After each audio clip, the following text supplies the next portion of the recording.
से बात की जाएगी डॉक्टर राम मनोहर लोहिया आवास विद्यालय से संबंधित जो भी यूजी और पीजी के कोर्सेज हैं फर्स्ट ईयर के, जिनके एग्जाम्स विश्वविद्यालय द्वारा अचानक से लेने की तैयारी कर ली गई और अब 20 अक्टूबर के बाद से जितने भी MA, MSc, MCom, BSc, AG और एमएससी फर्स्ट ईयर के स्टूडेंट्स और साथ साथ बीएड फर्स्ट ईयर और सेकेंड ईयर के स्टूडेंट्स हैं, उन सभी की परीक्षा तिथि भी घोषित कर दी गई है। उन सभी के एग्जाम्स भी जो हैं वो डॉक्टर राम मनोहर लोहिया विश्वविद्यालय द्वारा छात्रों के भारी असंतोष और विरोध के बीच में भी इन परीक्षाओं को लेने की पूरी तैयारी कर दी गई है। तो स्टूडेंट, जैसा कि आप सबको पता है कि MA first year, MSc first year, BSc, AG और साथ ही साथ बीएड फर्स्ट ईयर और सेकेंड ईयर, इन सभी बच्चों को पहले तो ये कहा गया कि इन बच्चों को अब प्रमोट कर दिया जाएगा और अब किसी की भी परीक्षाएं नहीं होंगी, लेकिन फिर बहुत ही कम समय में परीक्षा तिथियों को भी घोषित कर दिया गया, जबकि अब अक्टूबर के अंत में ये परीक्षाएं प्रारंभ होने वाली हैं। तो आगे चलकर फिर नवंबर के मध्य तक ये परीक्षाएं पूर्ण रूप से संपन्न हो पाएंगी। तो स्टूडेंट, जैसा कि आप सबको पता है, कोरोना का संकट लगातार बढ़ता चला जा रहा है और साथ ही साथ विश्वविद्यालय द्वारा बार बार अपने ही फैसले को बदला जा रहा है, जिससे आगे चलकर छात्रों में भारी असंतोष और विरोध भी उत्पन्न हो रहा है। तो स्टूडेंट्स, आज इस वीडियो में डॉक्टर राम मनोहर लोहिया आवास विद्यालय से संबंधित जितने भी MA, MSc, MCom first year के बच्चे और साथ साथ बीएड फर्स्ट ईयर और सेकेंड ईयर के बच्चे हैं, उन सभी बच्चों के ऐसे बहुत सारे प्रश्न हैं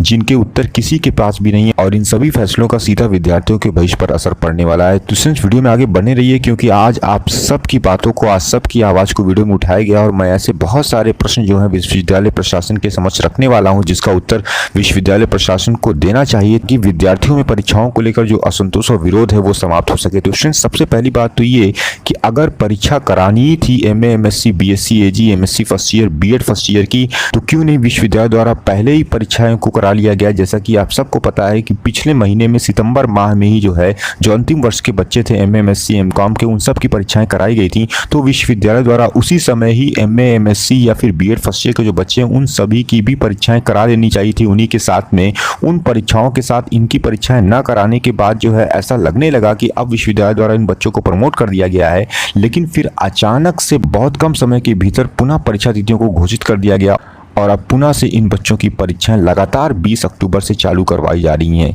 तो स्टूडेंट्स, इसी प्रकार दूसरा जो सबसे वाजिब सवाल बनता है कि यदि परीक्षाएं करानी ही थी तो विश्वविद्यालय द्वारा क्यों नहीं पहले से ही घोषणा कर दी गई कि परीक्षाएं कराई जाएंगी, किसी भी विद्यार्थी को प्रमोट नहीं किया जाएगा। कम से कम ऐसा करने से जितने भी स्टूडेंट्स हैं वे सभी स्टूडेंट्स अपना अध्ययन तो कर लेते, जिससे कि उनकी परीक्षाएं सुचारू रूप से वो दे पाते और अच्छे अंक ला पाते। लेकिन विश्वविद्यालय द्वारा पहले से कोई घोषणा नहीं की गई और अचानक से 10 दिन पहले परीक्षा तिथियों को घोषित कर दिया गया और अब विश्वविद्यालय द्वारा ये कहा जा रहा है कि जो भी फर्स्ट ईयर के बच्चे हैं, चाहे वो एमए, एमएससी, एमकॉम के बच्चे हों, चाहे वो बीएड फर्स्ट ईयर के बच्चे हों, उन सभी की परीक्षाएं जो है वो अक्टूबर अंत में चालू कर दी जाएंगी। इसी प्रकार एक बहुत प्रमुख सवाल ये है कि बहुत सारे ऐसे स्टूडेंट्स हैं जिन्होंने अगली कक्षा में भी एडमिशन ले लिया है। जी हाँ students, MA, MSc first year के ऐसे बहुत सारे स्टूडेंट्स हैं जिन्होंने एमए, एमएससी फाइनल में अपने विद्यालयों में एडमिशन ले लिया है, फीस जमा कर दी है। अब ऐसी दशा में यदि परीक्षाएं 20 अक्टूबर से होंगी और उन परीक्षाओं में यदि किसी कारणवश दुर्भाग्यवश वो विद्यार्थी असफल हो जाते हैं, फेल हो जाते हैं, तो क्या उन्होंने जो अपने कॉलेज में फाइनल ईयर में एडमिशन ले लिया है और जो फीस जमा कर दी है, क्या वो फीस रिफंड होगी कॉलेज से या फिर वो पैसे भी डूब जाएंगे बच्चों की? इस सवाल का भी जवाब किसी के पास नहीं है। और स्टूडेंट, अंत में सबसे प्रमुख सवाल ये कि जब परीक्षाएं अक्टूबर के अंतिम सप्ताह में चालू होने वाली हैं तो ये परीक्षाएं तकरीबन 15 दिन तक चलेंगी, यानी कि 15 नवंबर तक डॉक्टर राम मनोहर लोहिया आवास विद्यालय द्वारा MA, MSc, BSc, AG, MSc first year, BEd first year, BEd second year, इन सब की परीक्षाओं को संपन्न करा जाएगा। स्टूडेंट्स, अब प्रश्न यहाँ पर बहुत महत्वपूर्ण ये कि जब 15 नवंबर तक परीक्षाएं ही चलेंगी तो फिर कॉपी चेक करने में भी कम से कम 1 महीने का समय लगना ही लगना है, यानी 15 दिसंबर तक कॉपी चेक होगी और फिर परिणाम आते आते यह साल भी गुजर जाएगा, यानी जो रिजल्ट आएगा वो संभवतः दिसंबर के अंत में या फिर जनवरी में आएगा। और फिर बैक पेपर की तिथियां कब आएंगी, उसके बाद बैक पेपर्स की डेट्स भी विश्वविद्यालय द्वारा घोषित की ही जाएंगी। तो स्टूडेंट्स, अब यहाँ पर बच्चों का जो भविष्य है वो पूरी तरह से संकट में नजर आ रहा है, क्योंकि उनकी जो 1 साल की पढ़ाई वो पूरी बर्बाद कर दी गई है।